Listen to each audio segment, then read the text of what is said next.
we divide 116 by 5 in a long division method.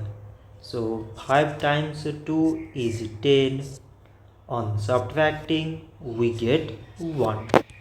So now we put down this 6 and it is 16. So 5 times 3 is 15. On subtracting we get 1. So now there is no other number to put it down. So we take here decimal so that we put 0. So it is 10 and 5 times 2 is 10. On subtracting we get 0. So 116 divided by 5 is 23.2.